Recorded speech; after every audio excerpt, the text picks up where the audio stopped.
બાલ દાઢી 9 દિવસના કરવી, કથાકારે અને યજમાને બંને માટે.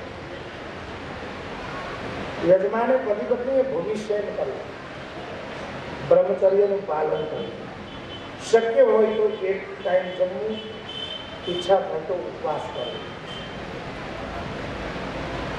એ અંદરની વસ્તુ છે. ડાયાબિટીસ હોય તો ખાઈ પણ લેવાય, એમાં કાંઈ વાંધો નથી.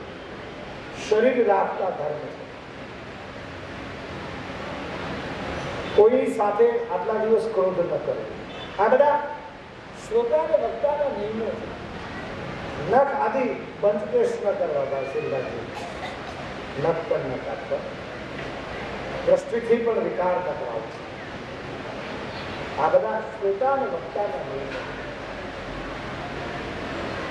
શ્રોતાને ઘણા ફાયદા છે કે યજમાને રોજ મુકરર કરેલી જગ્યાએ બેસવું. બીજા બધા જ્યાં અનુકૂળ લાગે કે ભાઈ પંખાને અહીંયા હવા નથી આવતી તો આમ જઈને બેસી, થાંભલા ટેકો કરવી, ખુરશી કરવી, જ્યાં અનુકૂળ લાગે ત્યાં બેસાય. પછી શ્રોતાના ઘણી વખત ઉભા થઈને આંટો મારવાની છૂટી હોય. વક્તાને છૂટી આપવામાં આવતી નથી. બરાબર સમજો.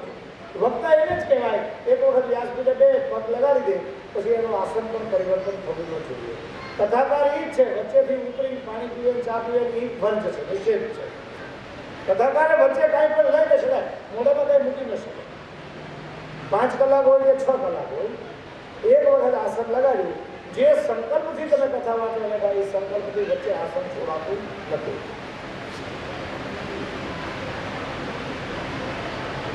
પછી ગંગાના ઘાટ ઉપર જયારે સુખદેવજી મહારાજ કથા કરતા હતા અને પરીક્ષિત સાંભળતા, એ સમયે સ્વર્ગના દેવતાઓ આવ્યા અને સુખદેવજીને પરીક્ષિતને એમ કીધું કે કથા અમને આપો, એના બદલામાં અમે તમને અમૃતનો કુંભ આપીએ, અમૃત આપીએ. ત્યારે પરીક્ષિત અને સુખદેવ બંને ના પાડી છે કે તમારું અમૃત તમને મુબારક, કથાના બદલામાં અમે સ્વીકારીએ. કથાકાર સુખદેવ જેવો કથાના બદલામાં ભાગવો નથી. તમે આપો એ તમારો ભાવ પ્રદાન છે, પણ હું તમને એમ કહું મને 11 લાખ રૂપિયા દેવા પડશે, 51 લાખ દેવા પડશે, 31 લાખ, 21 લાખ, કથાકારના નિયમો નથી, પૈસા નથી. લોકો પ્રવૃત્તિ જોઈ, કામ જોઈને એ રીતે આપવાના જ છે ને, આપશે. અને ના આપે તો હરીસા બોલવા. એવડો વિશ્વાસ અને ભરોસાથી કથા કરવી જોઈએ. આજે આટલી કથાઓ કરી છે તો ભગવાને મને ખૂબ પ્રેમ આપ્યો.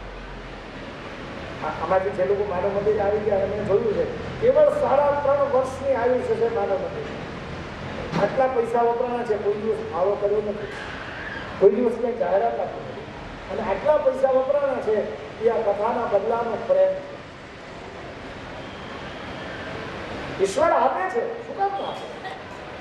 પણ તમે કથા કરાવવા આવો ત્યારે હું એમ કહું તમારે મને કથાના બદલામાં આટલા દે. જો વેચાતો કથાકાર હું ક્યાંય થતો નથી, જાઓ તમે. કથા કોઈ દિવસ વેચી શકાય નહીં, અને કથાનું મૂલ્ય કોઈ આપી પણ ન શકે. કથાના બદલામાં તમે શું આપી શકો? આ કથા વેચાતી મળે છે? કથા કે વેચાતી મળતી નથી, ભાવ પ્રધાન. અને વેચાતું મળે એમાં પણ તમે જે વિચાર કરો, તમે વસ્તુ દેખો એવું તો એ રિક્ષાવાળાને રિક્ષા લો અને ખર્ચ કરવા પાટીદાર સમાજમાં લઈ જાય, કેટલા પૈસા લઈશ? તો 10 રૂપિયા લઈશ. તો 10 રૂપિયામાં તમને ગેટ ઉપર ઉતારી દે. પછી તમે કોઈ બી તમારા છોકરાના લગ્નમાં એ રિક્ષાવાળાને કંકોત્રી હતી, મને એક વખત ઉતારી દો કંકોત્રી લખો. એને શું કામ લખો? એ તો વેચાતો આવ્યો હતો, એ તમારો સગો હતો, રિશ્તેદાર હતો. એમ કથાકાર જયારે પૈસા ત્યારે એ તો બિઝનેસ થયો, ધંધો.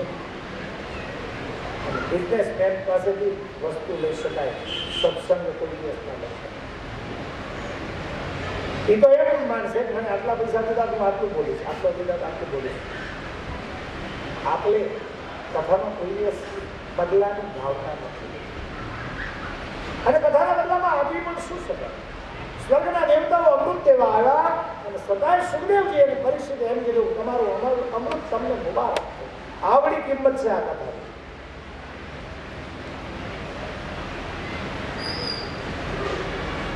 શ્રોતાઓ માટે તો ઘણો ફાયદો છે. એમ કે છે ભાવથી કથા સાંભળે ને એને સ્વર્ગ મળે છે, એવું કહે છે. કથાકારને ફાયદો નથી, બરાબર સમજ. કારણ કે કથાકારે સતત ધ્યાન રાખવાનું, હરખું બોલે છે ને, તમને ગમે છે ને, સારું છે ને, એમાં જ અલગ, એમાં જ રહેવાનું. એટલે ભૂલ પડવાનો સંભવ, કથાકારથી વાણી દોષ થવાનો સંભવ, શ્રોતાઓને ભૂલ થવાનો સંભવ નથી. બીજું, તમને ગમે તો ગમે આડાવડા થઈ જતો, વળે આટો મારી જતો. કથાકારનો નિયમ છે, એને એક ઉતરાય નહીં, એને આટો મરાય. મૌન પાળવું, શક્ય હોય ત્યાં સુધી સરળતાથી રહેવું, નિષ્કપટ વ્યવહાર કરવો. કથા સાંભળી કપટની વાતો કરવી. એકવાર કથાકાર પ્રવચન કરતા હતા, ત્યાં દુનિયામાં કાંઈ ભેગું આવતું નથી, કાંઈ ભેગું જ આવતું નથી, કાંઈ ભેગું નથી આવતું, બધું અહીં કરી દે. કથા પૂરી થઈ ને કે મારા જ્યારે બધું ભેગું કરીને લઈ ગયા, બોલો. એ બીજાને એમ કે કાંઈ ભેગું નથી આવતું, પૂરું કેમ ભેગું કરીને લઈ ગયા? બીજાને ઉપદેશ આપે. માણસ જ્યાં ઊભો હોય ત્યાંથી બોલે તો જ રૂડો લાગે. બાપ, જ્યાં સુધી કલાકારના જીવનમાં એ નિયમો નહીં હોય ત્યાં સુધી તમારા સુધી તર્ક નહીં થાય. શબ્દ બ્રહ્મ છે, જેટલો ઊંડાણથી નીકળે એટલો તમારા ઊંડાણ સુધી કામ કરે છે. શબ્દ યાર શબ્દ પાર, શબ્દ હોગી ડગ ભેરિયા, સચ્ચા શબ્દ કોઈ બદલા દે, કોઈ સદગુરુ હમૈયા. શબ્દે માર્યા મરી ગયા, શબ્દે છોડ્યા પ્રાણ,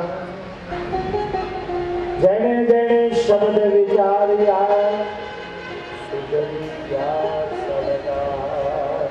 જેને જેને શબ્દ વિચાર્યા સુધર્યા સદા. શબ્દ જેને લાગી ગયા એના જીવનમાં પરિવર્તન થઈ જાય. વાણી 6 ધાર વાળી, બીજા શસ્ત્રો કરતા એની ધાર વધારે છે. આપણે એમ કહીએ કે રામ રામ કરીએ એની અસર તો થતી નથી, શિવ શિવ કરીએ એની અસર નથી થતી. પણ તમે એક વિચાર કરો, તમને કોઈ ગાળ દીધી હોય, અપશબ્દ દીધો હોય, એની કેટલી અસર થાય છે? થાય છે કે નહીં? આપણે ભૂલીએ કે રાતમાં ઊંઘ ઉડી જાય ને આપણને એમ થાય ને. તમે એક વિચાર કરો, ખરાબ શબ્દની અસર થતી હોય તો હરિનામની અસર કેમ ન થાય? ઠાકોર રામકૃષ્ણ પરમહંસ બંગા પ્રવચન કરતા ને, એક ભાઈ એને કીધું કે આ બધું તમને વારા ઘડીએ હરિનામ લેવડાવો, આની અસર શું થાય? આનાથી ક્યાંય ફાયદો? રામકૃષ્ણ પરમહંસ તો કઈ બોલા નહીં. બીજે ત્રીજે દિવસે ભરચક મેદનીમાં ઓલો ભાઈ આવ્યો, પ્રશ્ન પૂછો તો એ ભીડમાં બધાને માથામાં કરતા કરતા આગળ આવવા જોઈએ ને, એટલે પરમહંસે કીધું કે અબે સાહેબ ઉતરી બેઠ જાઓ. સમાજની વચ્ચે એમ કીધું અબે શટ. ઓલાને લાગી આવ્યું, બહુ દુઃખ લાગ્યું કે मेरी तो मेरी इज्जत क्या, मुझे शर्ट बोल दिया, आप बोलते मुझे गाली दी। बहुत दुख हुआ। 3-4 दिन तक वो सत्संग में नहीं आया, 3-4 दिन तक। परमहंस तो भूल गए थे, ठाकुर तो भूल गए। चौथे या 5वें दिन परमहंस ने किसी ने कहा वो क्यों नहीं आ रहा? किसी ने कहा बोल दिया ठाकुर आपको याद करते थे, चलिए। ठाकुर बोला तो ठाकुर की इज्जत करता था इसलिए आया, प्रणाम करके लग गया। हाँ ठाकुर 5 दिन से क्यों नहीं दिखाई देता, क्या हुआ? तो तकलीफ है, मुश्किल है? नहीं बाबा नहीं, ठाकुर कुछ नहीं। आंख में आंसू आ गए। बोले उस दिन आप भूल गए क्या? क्या? अरे आप भूल गए? सबके बीच में इतने भीड़ में आपने मुझे शर्ट बोल दिया था, मुझे गाली दे दी, अब मेरी इज्जत क्या, मैं कैसे आ सकता हूँ? परमहंस ने कहा मैं तो भूल गया हूँ, मैंने तो ऐसा कहा, मुझे तो पता नहीं, मुझे याद भी नहीं। अरे बाबा आप शायद भूल सकते हैं, मैं तो बड़ा इज्जतदार आदमी हूँ, गाँव में मेरी इज्जत है, मैं जागीरदार हूँ, और सबके बीच मुझे शब्द बोल दी।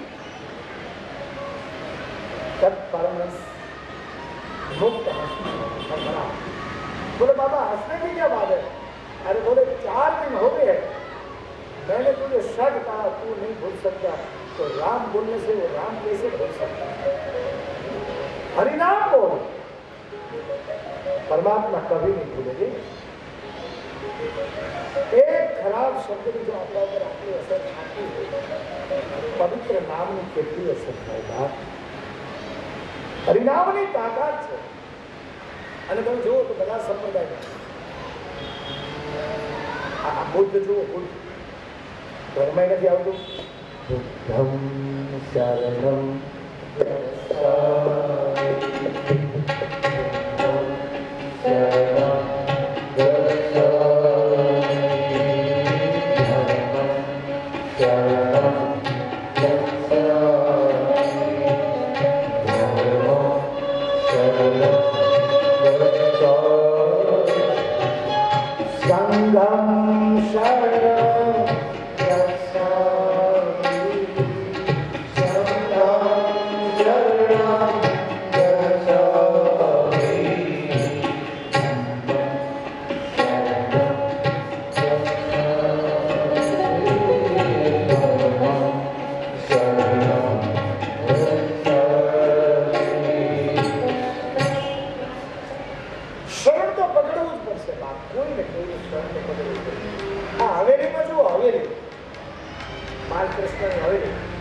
હવેલી સંપ્રદાય છે અહીંયા હરદા બાલકૃષ્ણ વાળા પેલા ગુસાઈજી આવે લાલાની પૂજા કરે તો એમાં કેવું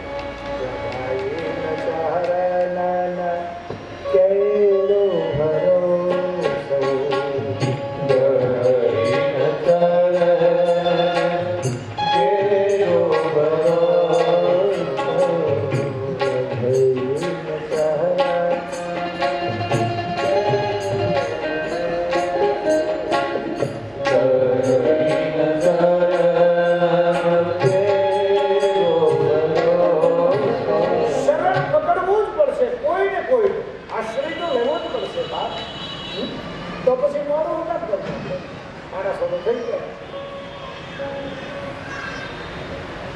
મોડું શું કામ કરવું આપણે કહીએ આપણી કથાનો સમય પૂરો કરાવે છે મને જે સૂચના આપી છે તો મોડું કરાવવા જાય 2 મિનિટ ભાવ और श्रद्धा के साथ हरि शरणम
કાર્યક્રમો કર્યા છે.